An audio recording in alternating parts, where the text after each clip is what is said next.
Please remember, this story uses dramatic license to highlight emotional and energetic concepts, and should not be taken as professional advice or a literal representation of any experiences you face. If you or someone you know is struggling, please seek appropriate professional help immediately. This story is to bring awareness of how our thoughts, energy, beliefs, and actions affect our reality, regardless how good our intentions. The stone wall, the silent scream. Mark, a man carved from the Ohio steel mills he'd worked in for 20 years, prided himself on his strength. Never let him see you sweat. Never let him see you bleed. His father had grunted, a mantra Mark lived by. His wife, Sarah, and their 2 kids were his world, and he'd be their rock, their impenetrable shield. But for years, Mark had been a pressure cooker with no release valve. The stress of looming layoffs at the mill, the constant low hum of anxiety about providing, and the unspoken tension with his eldest son, a quiet rebellion simmering beneath the surface. Mark absorbed it all. He'd come home, grimace through dinner, then retreat to the garage, pretending to tinker just to find solace. Sleep became a battlefield of restless thoughts, his jaw perpetually clenched even in slumber, worrying about being a good father and husband. His once hearty laugh was now a strained chuckle, his patience a thin veneer. Sarah would suggest a walk, or simply talking, but he'd grunt, "I'm fine, just tired." "Energy healing? That's for crystal-waving hippies," he'd scoff to Sarah one evening, scrolling past an ad. Mark with a dismissive, strained look, phone in hand, an ad for energy healing blurred in the background, saying, "Yeah, right," to himself. He was taught energy healing was for wimps, couldn't be soft, couldn't admit vulnerability, because in his mind, that made him a target, and by extension, made his family a target. To protect them, he had to be gangster, tough, unyielding, impenetrable. Across town, Maria, a brilliant lawyer, lived a similar truth behind her exercise gear and sharper wit. She'd fought her way up in a male-dominated field, learning early to swallow slights, bury anxieties, and present an unshakable facade. Her younger sister, battling a chronic illness, depended on Maria's unwavering strength, her perfect execution. Maria believed showing any fear or weakness would compromise her ability to care for her sister, so she would wear her sexy exercise outfits to court to flex her unorthodox facade. Her chronic migraines, once an occasional nuisance, now pulsed behind her eyes almost daily, sometimes triggering nausea that she'd dismiss as just stress. Maria in court, looking composed but with a visible tension headache, rubbing her temples in workout gear. When a colleague suggested energy work for her debilitating headaches, Maria laughed, a mockery.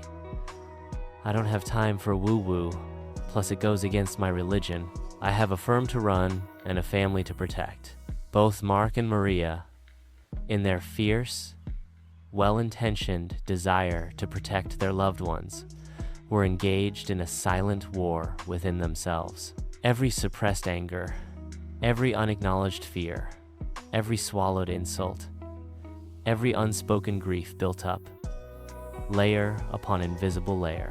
This wasn't just stress, it was stagnant, toxic energetic sludge, poisoning their systems from the inside out, slowly eroding their peace, their joy, and eventually, their health. One bitter January morning, the steel mill announced its immediate closure.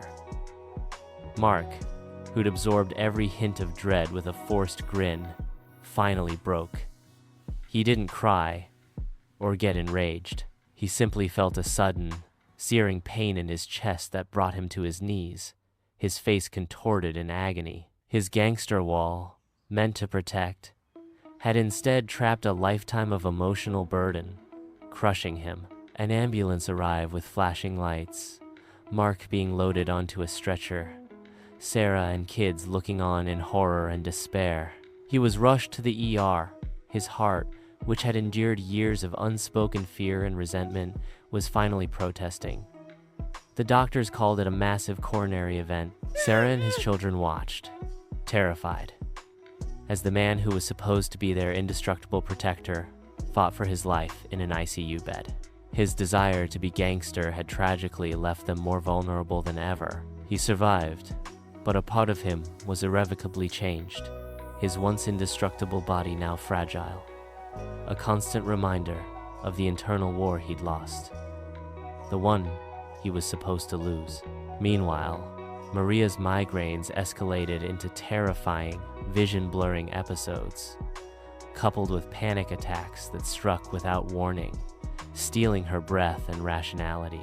One afternoon, during a critical court case, one she felt she had to win for her sister's future.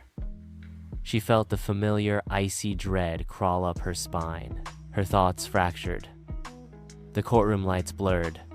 She froze, unable to speak, the accumulated fear erupting in a terrifying, public blackout. Maria collapsed in a courtroom, papers scattered, shocked faces looking down at her. She later wakes in a hospital bed with IVs and a distraught sister. As she laid in a hospital bed, her body trembling, mind blank why she was there. She could only recall how she lost the case. More than that, she had lost control in front of the very world she so desperately tried to control. Her sister, seeing Maria not as her pillar of strength but as a broken, fragile woman, was shaken to the core. Maria's relentless self-sacrifice, fueled by fear of vulnerability, had finally backfired, leaving her incapacitated, unable to protect anyone, let alone herself. The ultimate tragedy wasn't just physical collapse, but the crumbling of the very foundation she'd painstakingly built, all for an illusion of safety.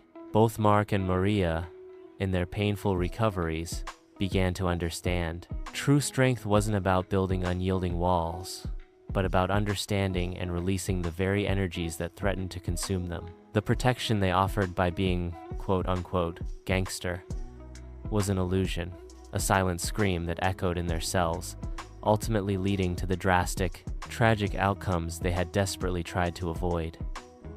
That's how most of us live our lives, right?